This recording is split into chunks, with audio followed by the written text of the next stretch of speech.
Qasim with Anadolu Agency. As you mentioned in your opening statement, it has been 1 year that Raqqa has been liberated, and just that small pocket in Merv has taken nearly a year for the coalition to clean, and it still goes on. It seems that it will go beyond 1 year.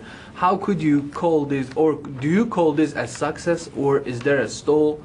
What happens? Why can't the coalition clean that small holdout, while big cities like Mosul and Raqqa freed in several months? Well, first of all, we're talking about, if I heard you right, we're talking about two different areas. I mean, Raqqa and Mosul, that's house-to-house fighting, to where this whole area is deserty area and it's thousands of miles long, so it takes a long time. ISIS has also been using underground tunnels, as we've mentioned before, and they are a very elusive enemy, there's no doubt about. But when they're working underground, it's very difficult. I think the SDF is making very good ground right now. It just takes a long time, and also you have to remember ISIS is booby-trapped and IED'd almost every area in there, to where you just can't go rushing into these areas and clear them. You have to have the equipment and the manpower to do that, and often when you start the clearing, your equipment gets damaged when IEDs goes off. So there's not an unsupply of vehicles that they can use. They have to get resupplied, so things do take time. Okay, a follow-up. Have you recently supplied SDF with armored vehicle and arms and ammunition?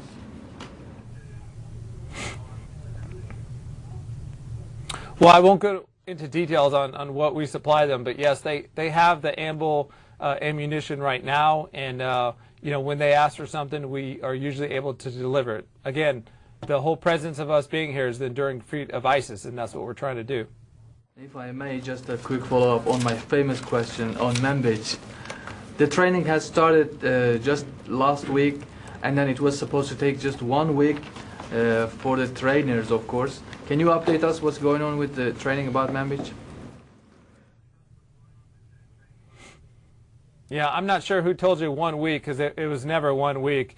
But also in Manbij, you have to understand, you're putting two different military groups together, and it just simply takes time. There's language barriers, there's equipment that they both have to become familiar with, there's different rules of engagement, there's medical, there's communication. What you don't want to do is rush to failure. You send teams out there that aren't synced together, then bad things can happen. So we'd rather train them properly and then send them out when they're ready. Right now, Manbij is secure. There's patrols going on every day there, and nothing has changed there. So this training is meant to enhance that, and that's what we're working towards.